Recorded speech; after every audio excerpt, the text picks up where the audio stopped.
নমস্কার, আরেকটা ভিডিও নিয়ে আমি হাজির হয়েছি। আজকের ক্লাস ভারতীয় অর্থনীতি। আমি আজ থেকে শুরু করতে চলেছি ভারতীয় অর্থনীতির একটা সিরিজ। মোট 10টা ভিডিওর মাধ্যমে টোটাল ভারতীয় অর্থনীতি আমি শেষ করব। আশা রাখি সেন্ট্রাল স্টেট গভর্নমেন্টের যত কম্পিটিটিভ পরীক্ষা আছে এখান থেকে 100% কমন হবে। সঙ্গে বলে দিই, আমি স্পেশাল কিছু এমসিকিউ করাবো অর্থনীতি থেকে। কথা না বাড়িয়ে শুরু করছি আজকের ক্লাস। আজকের ক্লাস ভারতীয় অর্থনীতির ইন্ডিয়ান ট্যাক্স সিস্টেম, সব থেকে ইম্পর্টেন্ট চ্যাপ্টার আমি মনে করি ভারতীয় অর্থনীতির। আচ্ছা, দেখিনি কি আছে। হ্যাঁ, ভারতের অর্থনীতি বুঝতে গেলে প্রথম যেটা বুঝতে হবে ভারতের আর্থিক নীতি। ভারতীয় আর্থিক নীতি, তাহলে ভারতীয় আর্থিক নীতি নির্ধারণ করে কে? এক হচ্ছে সরকার, 2 নম্বর হচ্ছে কে? ব্যাংক।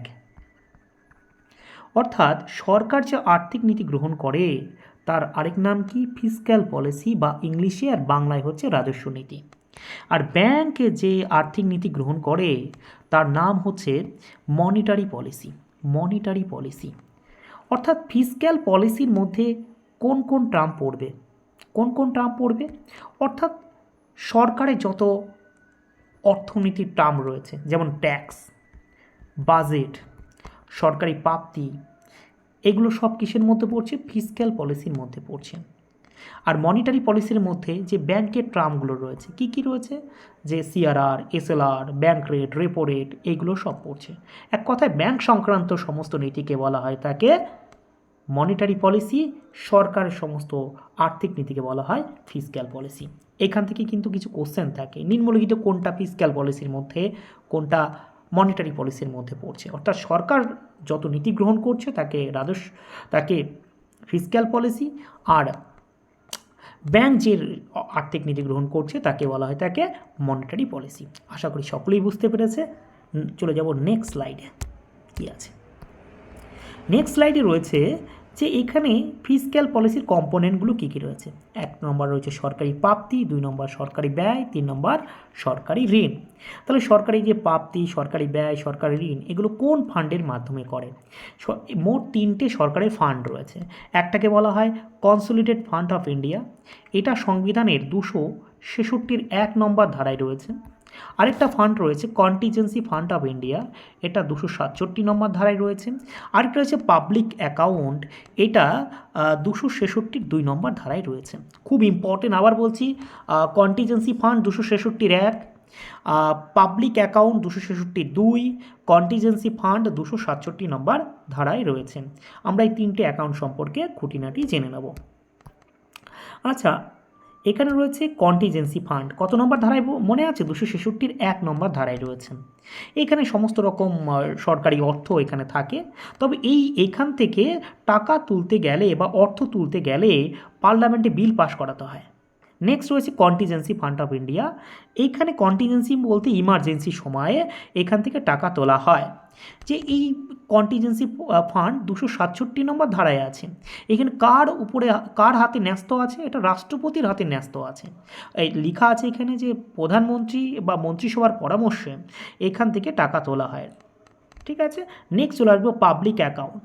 পাবলিক অ্যাকাউন্ট বলতে সবাই বুঝে গেছে যে হ্যাঁ, কর্মচারীদের প্রভিডেন্ট ফান্ড, ছোটো ছোটো সঞ্চয়গুলো যেমন পিআইএ ইত্যাদি কিসের মধ্যে পড়ছে? এগুলো পাবলিক অ্যাকাউন্টের মধ্যে পড়ছে। আশা করি সকলেই বুঝতে পেরেছে। বিশেষ করে ধারা 3টে মুখস্থ করতে হবে। তাছাড়া আরও কিছু কোশ্চেন আসে, আমি বলে দিই যে সরকারি চাকরিজীবীদের বেতন কোথায় থেকে দেওয়া হয়, রাষ্ট্রপতি, প্রধানমন্ত্রী, মুখ্যমন্ত্রী, এদের বেতন কোথায় থেকে দেওয়া হয়? অ্যান্সার হবে কনসলিডেটেড ফান্ড অফ ইন্ডিয়া। হঠাৎ করে যদি কোনো ভূমিকম্প হয় সেখান থেকে, বা রিসেন্ট ঝড় হয়ে গেল, জলপাইগুড়ি, আলিপুরদুয়ার, উত্তরবঙ্গে ঝড় হয়ে গেল, এখান থেকে যে টাকা তোলা হবে বা তাদের আর্থিক সাহায্য দেওয়া হবে, এখানে কোন ফান্ড থেকে তোলা হবে? ভারতীয় জরুরি তহবিল বা কন্টিজেন্সি ফান্ড থেকে তোলা হবে। আশা করি সকলেই বুঝে গেছে। আমি চলে যাব নেক্সট স্লাইডে। নেক্সট স্লাইডে রয়েছে, এটা পড়ার আগে আরেকটু ভালো করে জানা উচিত যে সরকারের এই যে এত অর্থ কোথায় থেকে আসছে, বা সরকারি প্রাপ্তি, গভর্নমেন্ট রিসিপ্ট দুটো দিক থেকে আসছে। একটা হচ্ছে রাজস্ব প্রাপ্তি, যাকে ইংলিশে বলা হয় রেভিনিউ রিসিপ্ট, অন্যটা হচ্ছে ক্যাপিটাল রিসিপ্ট, যাকে বলা হয় মূলধনী প্রাপ্তি। এইবার ক্যাপিটাল রিসিভড যেটা রেভিনিউ রিসিভড যেটা রয়েছে, রাজস্ব প্রাপ্তি যেটা রয়েছে দুই রকম, একটা কর রাজস্ব, কর বহির্ভুক্ত। কর রাজস্ব সকলে জানে প্রত্যক্ষ কর আর অপ্রত্যক্ষ বা পরোক্ষ কর, কিন্তু কর বহির্ভুক্ত রাজস্বগুলো কেমন? যেমন তুমি বাইকে ফাইন দিলে, সেটা কিসের মধ্যে পড়বে? কর বহির্ভুক্ত। শুল্ক, লাইসেন্স, জরিমানা, সুদ, লভ্যাংশ, এগুলো কিসের মধ্যে পড়বে? এগুলো সব কর বহির্ভুক্ত রাজস্বের মধ্যে পড়বে। আর ক্যাপিটাল রিসিপ্টের মধ্যে সমস্ত ঋণ এগুলো পড়বে, টাকা ধার করলো ওয়ার্ল্ড ব্যাংক থেকে, এশিয়ান ব্যাংক থেকে, বিলগ্নীকরণ করলো, এগুলো সব কিসের মধ্যে পড়বে? ক্যাপিটাল প্রাপ্তির মধ্যে বা মূলধনী প্রাপ্তির মধ্যে পড়বে বা ক্যাপিটাল রিসিপ্টের মধ্যে পড়বে। আশা করি সকলেই বুঝে গেছে। চলে যাব নেক্সট স্লাইডে। চলে আসবো কর রাজস্ব। কর রাজস্ব দুই রকম, একটা প্রত্যক্ষ কর আর একটা পরোক্ষ কর বা অপ্রত্যক্ষ বলা হয়, direct tax, indirect tax. Direct tax কাকে বলা হয়? যদি কোনো ব্যক্তির উপরে ট্যাক্স চাপানো হয় তাহলে সেই ব্যক্তিকেই দিতে হবে, তাকে বলা হয় ডাইরেক্ট ট্যাক্স। যেমন কোনো ব্যক্তির ইনকামের উপরে যে ট্যাক্স চাপানো হয় সেই ব্যক্তিকেই দিতে হয়, অন্য কারো উপরে চাপানো যায় না। তাই ইনকাম ট্যাক্স কিসের মধ্যে পড়ছে? ডাইরেক্ট ট্যাক্সের মধ্যে পড়ছে। আর ইনডাইরেক্ট ট্যাক্স কাকে বলা হয় থাকে? যদি কোনো ব্যক্তির উপরে সেই ট্যাক্স চাপানো হয়, সেই ব্যক্তি অন্য ব্যক্তির উপরে চাপাতে পারে, তাকে ইনডাইরেক্ট ট্যাক্স বলা হয় থাকে। যেমন কোনো হোটেলের মালিকের উপরে যদি কোনো ট্যাক্স চাপানো হয়, তাহলে সেই হোটেলের মালিক তাদের খরিদ্দারের উপরে ট্যাক্স বাড়িয়ে দেয়। তাহলে কি হলো? এখানে এক হাত থেকে অন্য হাতে হস্তান্তরিত হলো, তাকে কি বলা হয়? ইনডাইরেক্ট ট্যাক্স বলা হয়। আশা করি সকলেই বুঝতে পেরেছে। আমরা দেখে নেব নেক্সট স্লাইডে কী রয়েছে। নেক্সট স্লাইডে একই জিনিস রয়েছে। হ্যাঁ, ট্যাক্স দুই রকম, ডাইরেক্ট ট্যাক্স, ইনডাইরেক্ট ট্যাক্স। অর্থাৎ যখন লোকের উপরে চাপানো হয়, লোকটা নিজের পকেট থেকেই ট্যাক্স দিতে হয়, তাকে বলা হয় ডাইরেক্ট ট্যাক্স। আর ইনডাইরেক্ট ট্যাক্স কাকে বলা হয় থাকে? যে হ্যাঁ, একটা লোকের উপরে চাপালে সে অন্যর উপরে চাপাতে পারে। আচ্ছা, আশা করি সকলেই বুঝতে পেরেছে। নেক্সট স্লাইডে কী আছে দেখে নেব। নেক্সট স্লাইডে সব থেকে ইম্পর্টেন্ট, এইখান থেকে কিন্তু কোশ্চেন থাকে। কি কোশ্চেন থাকে এখান থেকে? যে কোশ্চেন থাকতে পারে নিম্নলিখিত কোনটা ডাইরেক্ট ট্যাক্স, কোনটা ইনডাইরেক্ট ট্যাক্স। তাহলে ডাইরেক্ট ট্যাক্স কী কী রয়েছে তুমি নিজে কল্পনা করো। ইনকাম ট্যাক্স, তোমার উপরে চাপালে তোমাকেই দিতে হবে। কর্পোরেশন ট্যাক্স, কর্পোরেশন ট্যাক্স কি? অর্থাৎ কোনো একটা কোম্পানি এক বছরে যত লাভ করবে তাকে কি বলা হয়? তাকে কর্পোরেশন ট্যাক্স বলা হয়। তার উপরে যে ট্যাক্স চাপানো হয় তাকে কি বলা হয়? কর্পোরেশন ট্যাক্স বলা হয় তাকে। প্রপার্টি ট্যাক্স, তোমার সম্পত্তি আছে তোমাকেই দিতে হবে। Gift tax, inheritance tax, wealth tax, এগুলো সব কিসের মধ্যে পড়ছে? এগুলো ডাইরেক্ট ট্যাক্সের মধ্যে পড়ছে। আর ইনডাইরেক্ট ট্যাক্সের একটা টেকনিক রয়েছে মনে রাখার, যেটা মার্কেটে আসে কোনো না কোনোভাবে, সেটা ইনডাইরেক্ট ট্যাক্সের মধ্যে আসে বা বিভিন্ন হাতে হস্তান্তরিত হয়, তাকে ইনডাইরেক্ট ট্যাক্স বলা হয়। যেমন প্রথম রয়েছে কাস্টম ডিউটি। কাস্টম ডিউটি বলতে আমদানি রপ্তানি শুল্ক। আমদানি রপ্তানি মানে মার্কেটে আসবে, বিভিন্ন হাত ঘুরবে, তার মানে কাস্টম ডিউটি কিসের মধ্যে পড়ছে? ইনডাইরেক্ট ট্যাক্সের মধ্যে পড়ছে। এক্সাইজ ডিউটি, আবগারি শুল্ক। তারপরে সার্ভিস ট্যাক্স, সেল ট্যাক্স, যেমন মার্কেটে সেলস তো হয় অবশ্যই, তাহলে সেলস ট্যাক্স কিসের মধ্যে পড়ছে? ইনডাইরেক্ট ট্যাক্সের মধ্যে পড়ছে। ভ্যালু অ্যাডেড ট্যাক্স সব ইনডাইরেক্ট ট্যাক্সের মধ্যে পড়ছে। আশা করি সকলেই বুঝতে পেরেছে। নেক্সট আমরা দেখে নেব নেক্সট কী আছে। আরেকবার দেখে নিই ডাইরেক্ট ট্যাক্সের মধ্যে কী কী পড়ছে। প্রথম আমি পড়ব ইনকাম ট্যাক্স, সেকেন্ড পড়ব কর্পোরেশন ট্যাক্স, থার্ড পড়ব ওয়েলথ ট্যাক্স, তারপরে পড়ব ক্যাপিটাল গেন ট্যাক্স। এগুলো সব কিসের মধ্যে পড়ছে? এগুলো ডাইরেক্ট ট্যাক্সের মধ্যে পড়ছে। আচ্ছা, নেক্সট রয়েছে indirect tax. Indirect tax, maximum tax indirect ট্যাক্সের এখন জিএসটির আন্ডারে নেওয়া হয়েছে, তাই জিএসটিকেই একটা ইনডাইরেক্ট ট্যাক্স, জিএসটিকে একটা ইনডাইরেক্ট ট্যাক্স। তারপর রয়েছে স্ট্যাম্প ডিউটি, তারপর এক্সাইজ ডিউটি, কাস্টম ডিউটি, এগুলো সব কিসের মধ্যে পড়ছে? এগুলো সব ইনডাইরেক্ট ট্যাক্সের মধ্যে পড়ছে। আচ্ছা, এই যে ট্যাক্স, বিভিন্ন রকম ট্যাক্স বললাম, কোন সরকার কোন ট্যাক্স আদায় করে এগুলো মুখস্থ করতে হবে। সকলেইকে বলছি এগুলো মুখস্থ করতে হবে, এখান থেকে কোশ্চেন থাকবে। যেমন এখানে সেন্ট্রাল গভর্নমেন্ট কী কী ট্যাক্স আদায় করছে? Income tax, excise duty, service tax, corporation tax, এগুলো সব কে করছে? এগুলো সব সেন্ট্রাল গভর্নমেন্ট করছে। স্টেট গভর্নমেন্ট কোনগুলো? যেমন স্টেট গভর্নমেন্ট, সেন্ট্রাল গভর্নমেন্ট আর স্টেট গভর্নমেন্টের একটা কমন ট্যাক্স রয়েছে। কী ট্যাক্স কেউ বলতে পারবে? আমি বলে দিচ্ছি। হ্যাঁ, একটা হচ্ছে excise, central excise, state excise, central sell tax, state sell tax. তো এর মধ্যে একটা ট্যাক্স রয়েছে যেটা সেন্টার আর স্টেটের মধ্যে লেনদেন হয় না, তার নাম কি? খুব ইম্পর্টেন্ট একটা ইনফরমেশন। সেন্টার আর স্টেটের মধ্যে কোন ট্যাক্স লেনদেন হয় না, তার নাম সেলস ট্যাক্স। সেন্টার আর স্টেটের মধ্যে কোন ট্যাক্স লেনদেন হয় না? অ্যান্সার হবে সেলস ট্যাক্স, কারণ সমস্ত ট্যাক্সগুলো ভাগাভাগি হয় কিন্তু সেলস ট্যাক্স ভাগাভাগি হয় না। তাহলে স্টেট গভর্নমেন্টের মধ্যে কী রয়েছে, ভ্যাট রয়েছে, পার্সেস ট্যাক্স রয়েছে, এন্টারটেনমেন্ট ট্যাক্স, এগুলো কি স্টেট গভর্নমেন্টের রয়েছে। লোকাল গভর্নমেন্ট অর্থাৎ যে পঞ্চায়েত বা পৌরসভা যে ট্যাক্সগুলো ধার্য করে সেগুলো কি কি রয়েছে, property tax, municipality tax, octroi duty. আমি বিস্তারিত আলোচনা করব প্রত্যেকটা ট্যাক্স নিয়ে পরবর্তী ক্লাসে। নেক্সট কী আছে দেখে নেব, প্রত্যক্ষ কর। আমি এটা পরের দিন খুব সুন্দরভাবে বুঝিয়ে দেবো, পরের ক্লাসে আমি এটা খুব সুন্দরভাবে বুঝিয়ে দেবো এগুলো। আমি সরাসরি চলে আসবো জিএসটিও পরের দিন আমি খুব সুন্দরভাবে বুঝিয়ে দেবো। আমি চলে আসবে এখন এই যে যে কর বললাম, একটা প্রত্যক্ষ কর আর একটা হচ্ছে অপ্রত্যক্ষ কর। আচ্ছা, এই কোন কর থেকে সরকার কত পরিমাণ আদায় করে? সবথেকে ইম্পর্টেন্ট, সরকার সবথেকে কোন কর থেকে বেশি কর আদায় করে? অ্যান্সার হবে প্রত্যক্ষ কর। কত? 54%। সকলে যেন মুখস্থ থাকে, 54%। আর অপ্রত্যক্ষ থেকে কত? 46%। এবার বিভিন্ন রকম এখানে ট্যাক্সের পার্সেন্টেজ দেওয়া আছে। সবথেকে কেন্দ্রীয়, আমি এটা কিন্তু কেন্দ্রীয় সরকারের পার্সেন্টেজ। কেন্দ্রীয় সরকার সবথেকে বেশি ট্যাক্স আদায় করে কর্পোরেশন ট্যাক্স থেকে, সবার যেন মুখস্থ থাকে, 32%। তাহলে কেন্দ্রীয় সরকার সবথেকে বেশি কর আদায় করে কি? Corporation tax, 32%। সঙ্গে সঙ্গে আমি জানিয়ে রাখি, সব রাজ্য সরকার কোথায় থেকে সবথেকে বেশি ট্যাক্স আদায় করে? অ্যান্সার হবে সেলস ট্যাক্স। কী বললাম? Sales tax. রাজ্য সরকার সবথেকে বেশি কর আদায় করে সেলস ট্যাক্স থেকে, আর কেন্দ্র সরকার সবথেকে বেশি কর আদায় করে কিসে থেকে? হ্যাঁ, কর্পোরেশন ট্যাক্স থেকে। কত পার্সেন্ট? 32%।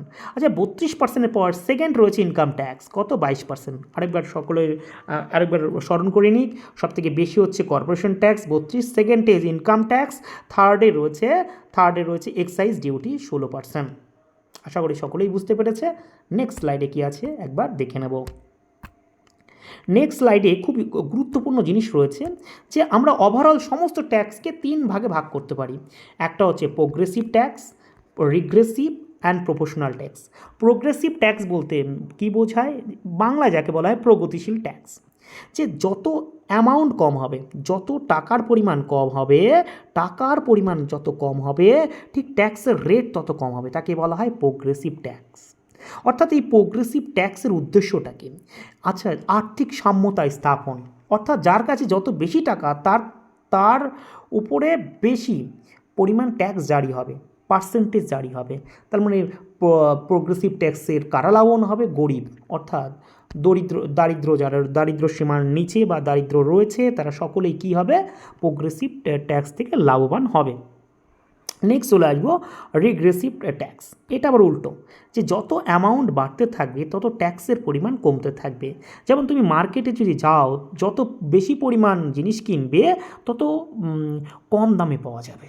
কেমন বলতে চাইছি? 1 কেজির দাম যদি 5 টাকা হয় কোনো জিনিস, 2 কেজি নিলে 7-8 টাকায় দিয়ে দেয়। কারণ এটাই যে হ্যাঁ, যত বেশি পরিমাণ নেওয়া হবে তত ট্যাক্সের পরিমাণ তত কম হবে। তাহলে রিগ্রেসিভ ট্যাক্সের উদাহরণ কি? রিগ্রেসিভ ট্যাক্সের উদাহরণ ইনডাইরেক্ট ট্যাক্স। যত ইনডাইরেক্ট ট্যাক্স রয়েছে জিএসটি থেকে শুরু করে সমস্ত কি রিগ্রেসিভ ট্যাক্সের মধ্যে পড়ছে। আর প্রোগ্রেসিভ ট্যাক্স ভারতবর্ষে একটাই রয়েছে, যার নাম ইনকাম ট্যাক্স। প্রোগ্রেসিভ ট্যাক্স বা প্রগতিশীল একটাই রয়েছে, ইনকাম ট্যাক্স। আরেকবার বলছি, প্রোগ্রেসিভ ট্যাক্স একটাই রয়েছে, যার নাম কি? Income tax. Next proportional tax. এটা একই পার্সেন্ট থাকবে, অ্যামাউন্ট যতই থাকুক না কেন, কম বেশি যাই থাকুক না কেন, অ্যামাউন্ট একই পার্সেন্টেজ থাকবে। সেই ক্ষেত্রে কী বলা হয়? প্রপোর্শনাল ট্যাক্স বলা হয়। যেমন উদাহরণ কি? Corporation tax. আশা করি সকলের মনে থাকবে। নেক্সট স্লাইডে কী আছে একবার দেখে নেব। নেক্সট স্লাইডে পরে এগুলো আগামী দিন আলোচনা করব। হ্যাঁ, সরাসরি এমসিকিউতে চলে আসবো সকলের জন্য। দেখা যাক কী কী এমসিকিউ আছে, দেখে নেব। Which among the following is direct tax? নিম্নলিখিত কোনটা প্রত্যক্ষ কর? দেখো, বিবেচনা করো, তোমাদের জন্য টাইম দিলাম। হ্যাঁ, সেলস ট্যাক্স কি হবে? না, এটা হবে না, কারণ সেলস ট্যাক্স মার্কেটে গেছে, বিভিন্ন হাতে যায়, তাহলে সেলস ট্যাক্স এটা প্রত্যক্ষ কর নয়। এক্সাইজ ডিউটি, এক্সাইজ ট্যাক্স, এটাও তো নয়। এন্টারটেনমেন্ট ট্যাক্স, না, এটাও নয়। তাহলে কি হবে? অ্যান্সার হবে ওয়েলথ ট্যাক্স। ওয়েলথ ট্যাক্স হচ্ছে একটা ডাইরেক্ট ট্যাক্স। নেক্সট এমসিকিউ দেখে নেব কী আছে, অ্যান্সারটা দেখে নেবে সকলেই।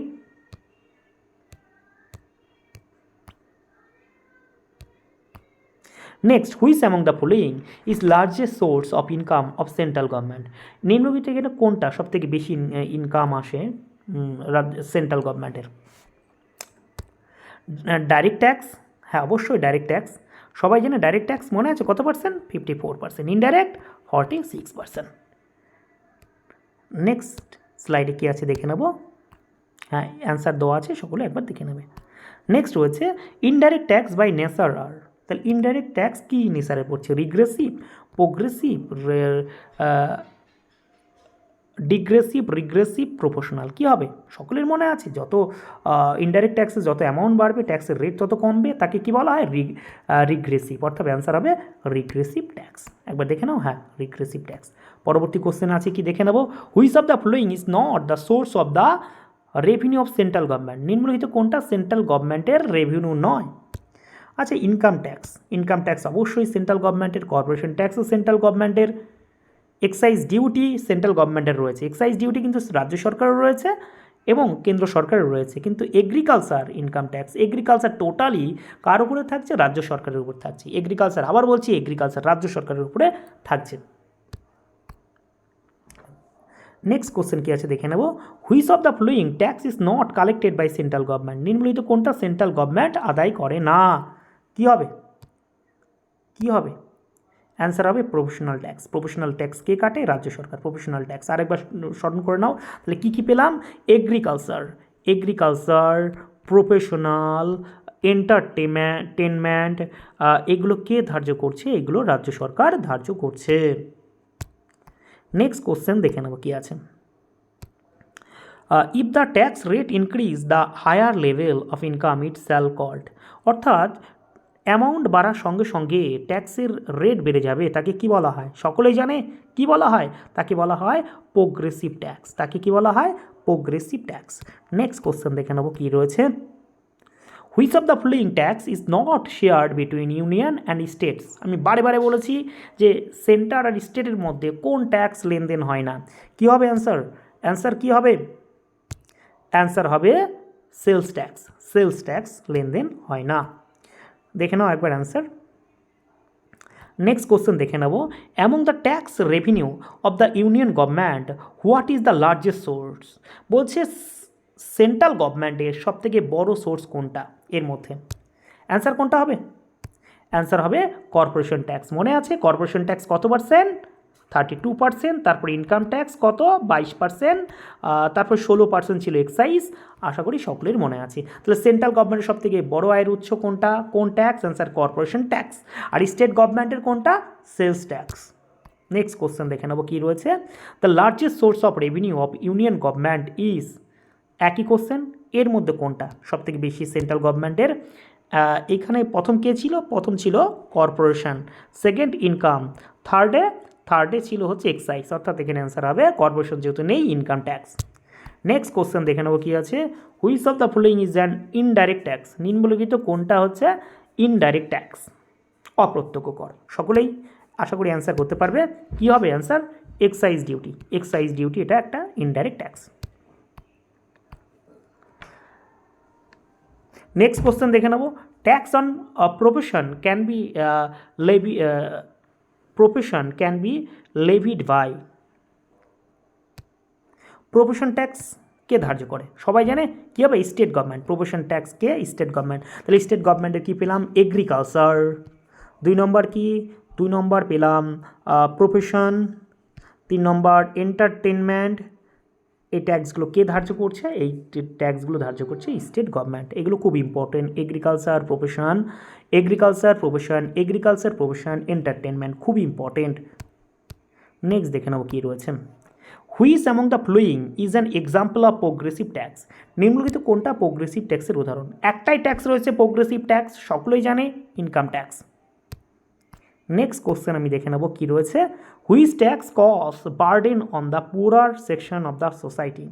কোন ট্যাক্স গরিবদের উপর বাধা, তো মানে গরিবদের পক্ষে নয়, বিপক্ষে। কোন ট্যাক্সটা গরিবদের বিপক্ষে রয়েছে? অ্যান্সার কী হবে? অ্যান্সার হবে ইনডাইরেক্ট ট্যাক্স।